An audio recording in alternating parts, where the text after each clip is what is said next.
নমস্কাৰ, মই অৰূপ চান্দিল্য। বানপানীৰ পিছত এতিয়া কি হ'ব? উজনি অসমৰ অকল্পনীয় বানপানীয়ে চৰাইদেউ আৰু শিৱসাগৰ জিলাক অন্ততঃ 15 বছৰ পিছুৱাই লৈ গ'ল। এই বানপানীয়ে বহু লোকৰ জীৱন আৰু জীৱিকা সলনি কৰি পেলোৱাটো নিশ্চিত। প্ৰাকৃতিক আৰু ভৌগোলিকভাৱে অতি স্পৰ্শকাতৰ অসমত ডাঙৰ খাল খান্দি যে বানপানী নিয়ন্ত্ৰণ কৰিব নোৱাৰি, সেই কথা চৰাইদেউ আৰু শিৱসাগৰৰ প্ৰলয়ংকাৰী আৰু আকস্মিক বানপানীয়ে পুনৰবাৰ প্ৰমাণিত কৰিছে।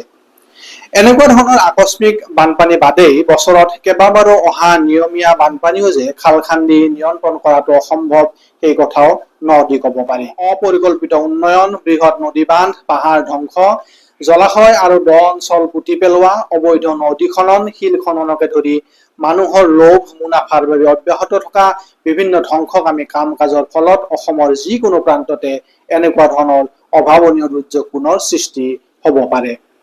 এনে দুৰ্যোগৰ বাবে ৰাজ্য প্ৰশাসন তথা জিলা প্ৰশাসনসমূহ সাজু হৈ থাকিবই লাগিব। এইবাৰ বিধানসভাত যোৱা 22 জুলাইত সংসদীয় পৰিক্ৰমা বিভাগৰ মন্ত্ৰী পীযুষ হাজৰিকাই উল্লেখ কৰিছিল যে শিৱসাগৰ আৰু চৰাইদেউৰ আকস্মিক দুৰ্যোগৰ বাবে ৰাজ্য চৰকাৰ সাজু হৈ থকা নাছিল। কিন্তু চৰকাৰে এই কথা মনত ৰখা ভাল যে পৰিৱৰ্তিত পৰিস্থিতি আৰু জলবায়ু পৰিৱৰ্তনৰ নেতিবাচক প্ৰভাৱৰ ফলত অসমৰ যিকোনো প্ৰান্ততে আৰু যিকোনো সময়তে পুনৰাই এনেকুৱা ধৰণৰ দুৰ্যোগ বা অন্য ৰূপৰ দুৰ্যোগ নামি আহিব পাৰে। তেনেকুৱা পৰিস্থিতিত চৰকাৰে আমি সাজু নাছিলো বুলি নিজৰ দায় এৰাই চলিব নোৱাৰিব। 405 মেগাৱাটৰ ৰঙানদী জলবিদ্যুৎ প্ৰকল্পৰ পৰা আৰম্ভ কৰি দৈয়াং জলবিদ্যুৎ প্ৰকল্পলৈ, কাৰ্বি লাংপি কপিলীৰ পৰা আৰম্ভ কৰি ভূটানৰ কুৰিচু জলবিদ্যুৎ প্ৰকল্পলৈ নদী বান্ধে নমাই অনা বিপৰ্যয়ৰ সকলো মুখামুখি হৈছে। বিপৰ্যয় অব্যাহত আছে। বিভিন্ন নদী বান্ধে বাৰিষাৰ সময়ত অতিৰিক্ত পানীভাগ অতি কম সময়ৰ ভিতৰতে এৰি দিয়াৰ ঘটনাও অসমৰ বিভিন্ন জিলাত এতিয়া স্বাভাৱিক ঘটনাত পৰিণত হৈছে। তাৰ ফল ভুগিছে জিলাকেইখনৰ হাজাৰ হাজাৰ স্থানীয় ৰাইজে। 2004 চনত আৰু 2007 চনত 60 মেগাৱাটৰ ভূটানৰ কুৰিচু জলবিদ্যুৎ প্ৰকল্পই নামনি অসমৰ কেইবাখনো জিলালৈ কি ধৰণৰ বিপৰ্যয় নমাই আনিছিল সেই কথা সকলোৱে অৱগত। 2004 চনত কুৰিচু বান্ধৰ এৰি দিয়া পানীৰ ফলত 32 জন লোকৰ মৃত্যু হৈছিল। সেই বিপৰ্যয়ৰ প্ৰভাৱৰ পৰা এতিয়াও নামনিৰ জিলাকেইখন সম্পূৰ্ণৰূপে মুক্ত হ'বলৈ পৰা নাই।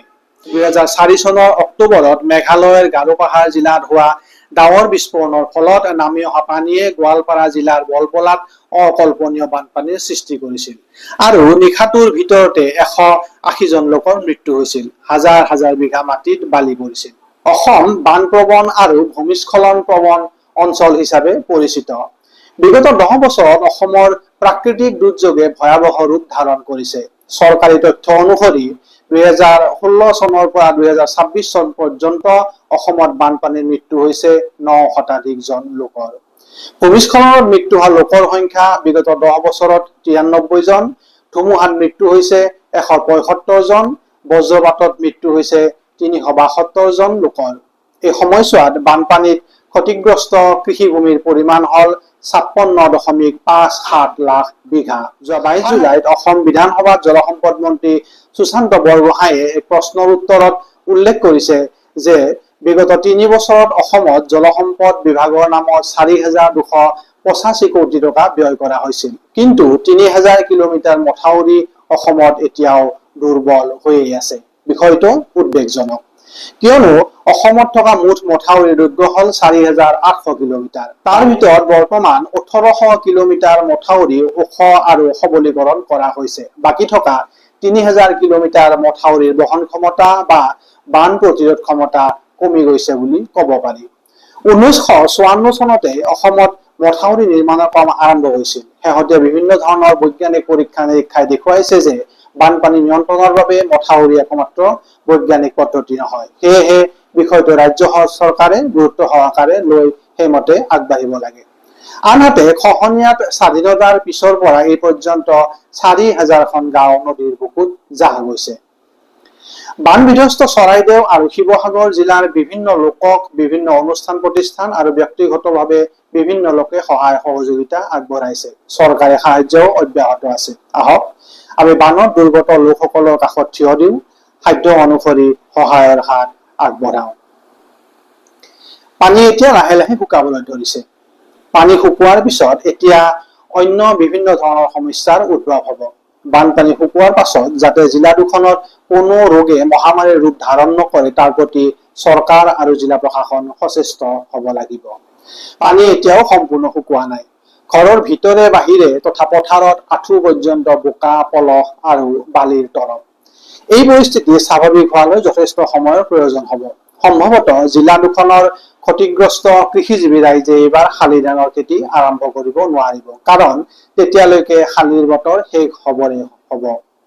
অৱশ্যে আমাৰ স্থানীয় কেইবাবিধো দেৰিলৈকে ৰুব পৰা ধানৰ জাতৰ খেতি কৃষকসকলে কৰিব পাৰে। তাৰ বাবে অসম কৃষি বিশ্ববিদ্যালয়, কৃষি বিভাগ আৰু জিলাসমূহত থকা কৃষি বিজ্ঞান কেন্দ্ৰসমূহে কৃষকসকলক হাতে কামে এই ক্ষেত্ৰত সহায় আগবঢ়োৱাটো সময়ৰ আহ্বান। বান বিধ্বস্ত শিৱসাগৰ, চৰাইদেউৰ ক্ষতিগ্ৰস্ত লোকসকলৰ বাবে ৰাজ্য চৰকাৰে ৰেচনৰ বিশেষ ব্যৱস্থা 6 মাহলৈ কৰা উচিত। সেই ৰেচনত অন্ততঃ চাউল, দাইল, মিঠাতেল, নিমখ আৰু আলু থকাটো বাঞ্ছনীয়। ৰাজ্য চৰকাৰে বান বিধ্বস্ত জিলা কেইখনত সমবায় ভিত্তিত বিবিধ ৰবি শস্যৰ খেতি আৰম্ভ কৰিব পাৰে। তাৰ ভিতৰত আলু, মাকৈ, মাটিমাহ, মগুমাহ, মটৰমাহ, সৰিয়হ, তিলৰ উপৰি বিভিন্ন ধৰণৰ শাক-পাচলিৰ খেতিত ৰাজ্য চৰকাৰে সহায়ৰ হাত আগবঢ়োৱা উচিত। কৃষকসকলে আগতীয়া বৰো ধানৰ খেতিও কৰিব পাৰে।